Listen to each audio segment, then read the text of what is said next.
لمن أراد أن يذكر أو أراد شكورا।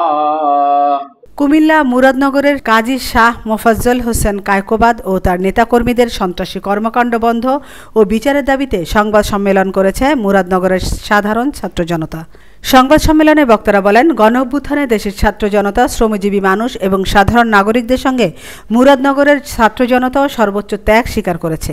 তারা বলেন, রক্তক্ষয়ী এই গণ আন্দোলনের পর আমরা আশা করেছিলাম মুরাদনগর হবে একটি চাঁদাবাজি, টেন্ডারবাজি, মাদক ব্যবসা, বালু সিন্ডিকেট ও সন্ত্রাসমুক্ত জনপদ।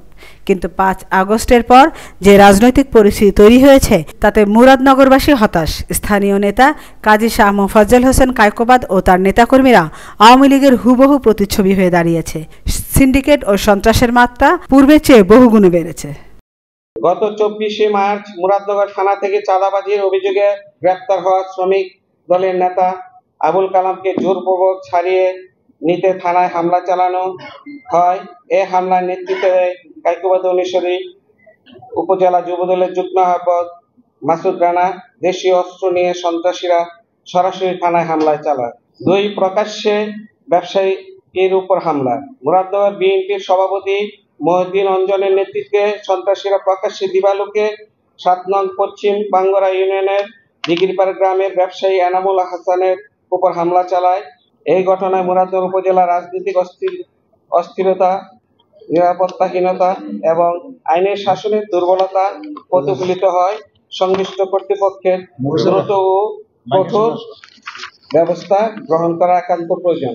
আমরা দীপ্ত কণ্ঠে বলতে চাই, মুরাদনগরের ছাত্র জনতা এখন জেগে উঠেছে। আর কোনো ষড়যন্ত্র, দখলবাজি, চাঁদাবাজি ও ফেসিবাজি রাজনীতির জায়গা এখানে নেই। 70-80 জন লোক আইসা আমাদের উপরে, আমরা যারা অভিযোগ করতে থানায় গেছি, আমাদের উপরে মারধর শুরু করছে থানার ভিতরে। এবং যেই আসামিকে গ্রেফতার করা হয়েছিল চাঁদাবাজির অভিযোগে, ওনাকে ছাড়িয়ে নেওয়ার জন্য থানার যে কেচি গেট আছে এটা ভেঙে ফেলার জন্য এরা লাঠি সুটা দিয়ে মানে একদম হামলা চালাই দিছে।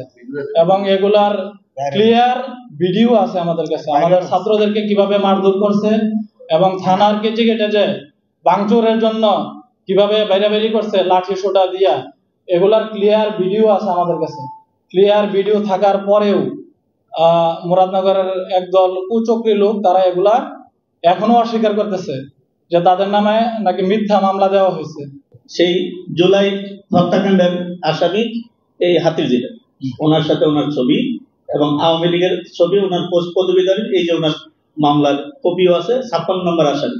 আমিনা ইসলাম, আজকের সংবাদ।